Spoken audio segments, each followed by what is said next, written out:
thought I could ignore Kyle Larson and not talk about him anymore. Unfortunately, was messaged this. I've been busy doing other stuff, filming, doing great things up here with the UMSS Sprint Car, Cedar Lake, Red Cedar. I got USA Nationals coming up, going to the Little Dream tonight to film some stuff. But then this happens, and I have to talk about it. Unfortunately, I have to talk about it.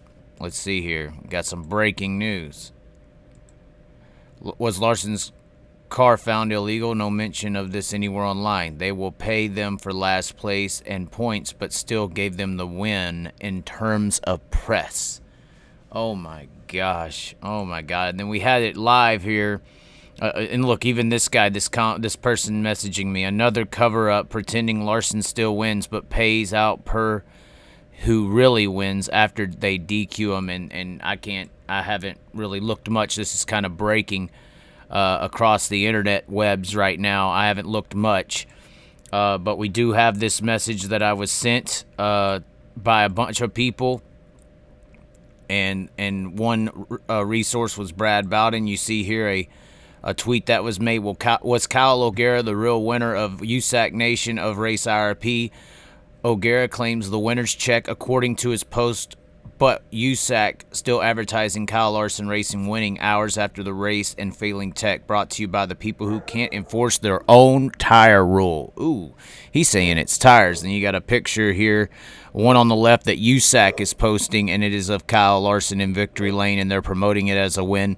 And then on the right, you have the post of Kyle O'Gara in victory lane, and he is literally stating Kyle O'Gara, Jim Ho, something like that. He failed post-race tech but was given the win. We were awarded first place points and prize money. And then my tweet on it, at Long Live the Chaz on Twitter, if you want to go and follow. I getting into the rounds of tweeting, but I mainly stay with video just because I think the difference between people on YouTube and people on Twitter are being bitches. You're a little bitch. You would rather say it and hide in an alias or something like that instead of make a video and put your face to what you believe. So many pretenders over there. But here's what I had to say on Twitter. Kyle O'Gara is the real winner of USAC Nation at IRP, but since Kyle Larson Racing is protected by the dirt media elite, the win isn't taken away. Unlike when NASCAR DQ'd Denny Hamlin and Kyle Busch, dirt always stripped wins until now. Wonder why? Favoritism, which I know the autocorrect on the spelling there. Hashtag fans being officials. Now, what I'm trying to say here is this is the big deal. We have an issue in dirt racing, especially when it comes to Kyle Larson, who is Jesus, who is God to these people. They are, for some reason, the dirt world wants Kyle Larson to be the greatest of all time. They don't want a dirt racer to be any better. They don't think anyone else is great. They would rather sweep everything. They are so protective of Kyle Larson and his image. Now, the problem with that is for regular people who don't know nothing about dirt racing, unfortunately, the people like Kyle Larson, Christopher Bell, kind of ever since Jeff Gordon, have twisted the minds of regular people to think that a World of Outlaws sprint car or a midget or a non-wing sprint car or anything that these Kyle Larsons and Bells come from at 14 years of age is a high school level of the racing world. Therefore, if you're a 25-year-old in a sprint car, if you're a Kyle O'Gara, you must have just sucked in the high school of racing when you were 14, and the only ones who are any good from dirt track racing, they graduate from dirt racing and short track open wheel racing to NASCAR. And if you don't go to the pros, you're just a flag football player. Now, for some reason, the regular mainstream media of the dirt world doesn't understand how this is actually being played out and how medias and entities will use Kyle Larson to reinforce the NASCAR manipulation that they have on the entire society. You know, there's a lot of people that sit on their couch and think that, you know, they were good in high school football and that they could be just as good as Aaron Rodgers. Well, that's bullshit.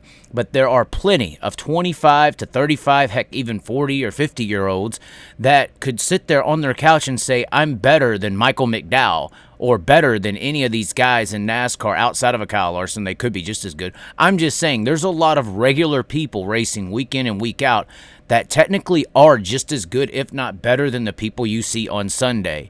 Now, if you've noticed, NASCAR media and some of these giant media entities do not post Kyle Larson when he runs subpar. They post when he wins. They share when he wins because he continuously reinvigorates this idea that NASCAR drivers are just pro-level drivers and everyone below them are not that good.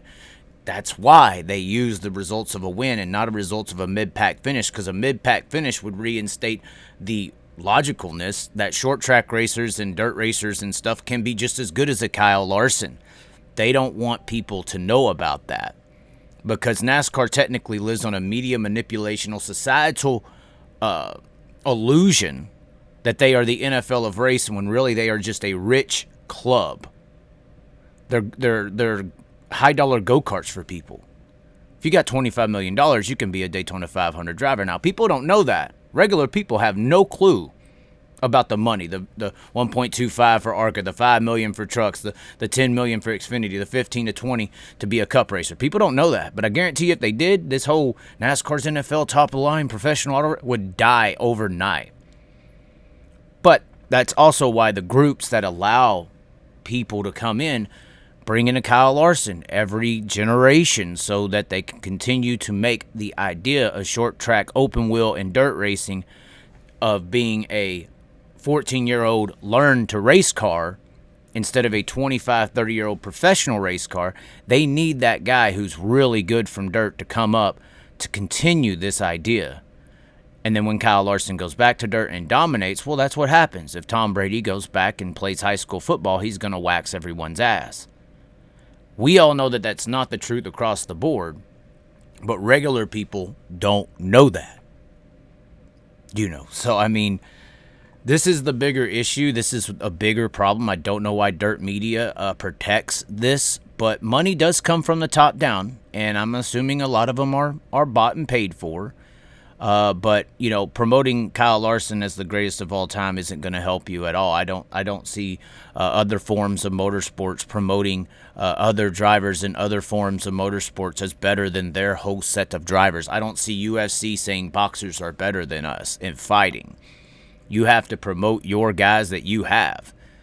And if a Kyle Larson is illegal and another guy that you have racing with you weekly legally beats him, you should be way more proud of your guys kicking this greatest of all time's ass so that people want to tune in to watch your race next week instead of tuning in to NASCAR races on Sunday, because we know all of y'all's asses are only watching NASCAR to see your cold trickle race rowdies.